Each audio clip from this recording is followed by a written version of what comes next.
What's up guys, Craig, Fergie, JKU here.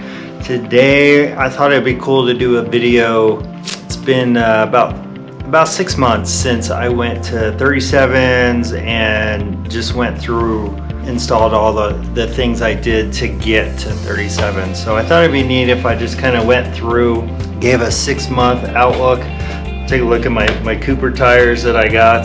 Yeah, just walk you through the stuff that I purchased and how much it was. So hopefully it gives you a better idea of what it will take for you to go to 37s.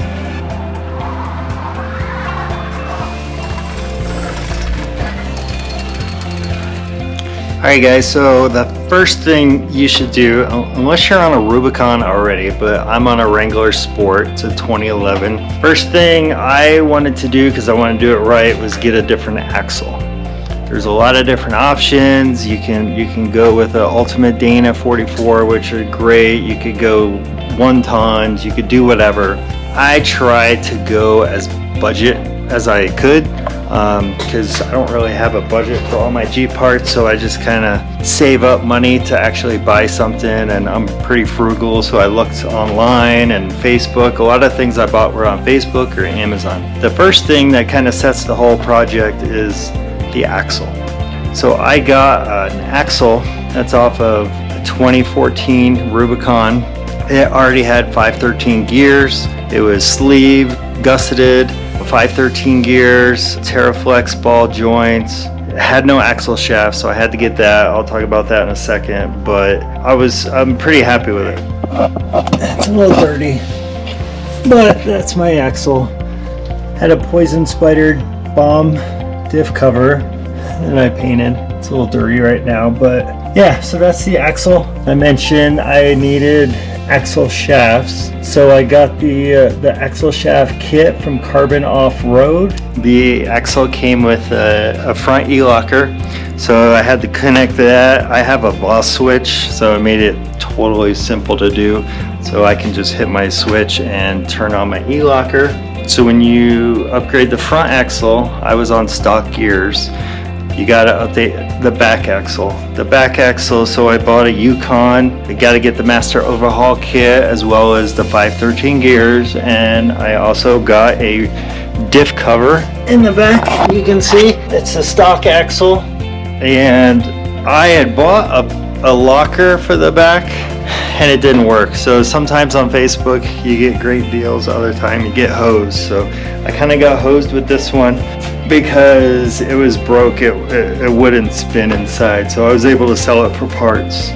I already have adjustable upper, lower, front and rear adjustable control arms. Mine are Mammoth. They're pretty beefy. I'm happy with it. So I wanted to get a little bit more height, so I had to get some new coils. I got 3.5-inch AEB coils. I got those off Facebook, got a good deal. Along with the coils, I ended up getting a front and rear shocks. I went with the Fox 2.0. You can see there, you can also see the coils in the back.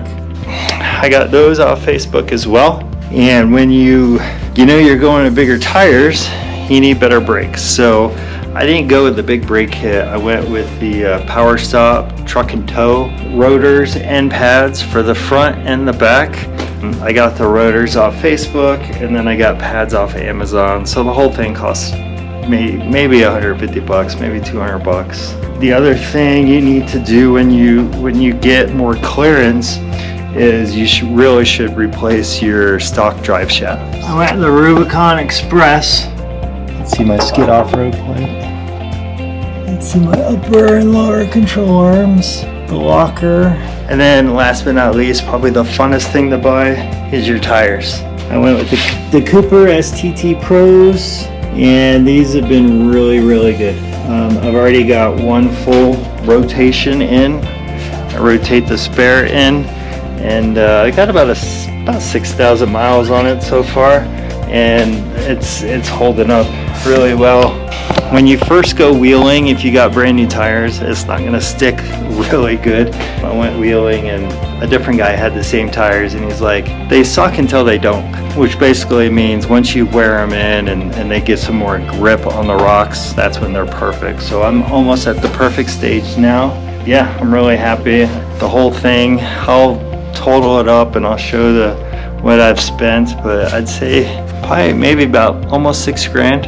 And if you do it slow, you do it, you pace yourself. The whole process took me maybe 2 years, a year and a half to actually buy everything, get it installed. Did most of it myself. I didn't do the gears myself. Yeah, overall, I'm very happy with it. If you have any questions, definitely let me know, but I'm good with 37s, and I don't plan on going to 40s. If I do, I'd have to probably go to 1 tons. Hope that helps anybody if they're looking to go to 37s, but I'd definitely recommend getting the new axle, starting from there and then kind of checking out your whole process. Anyways, thanks guys. Please like, subscribe.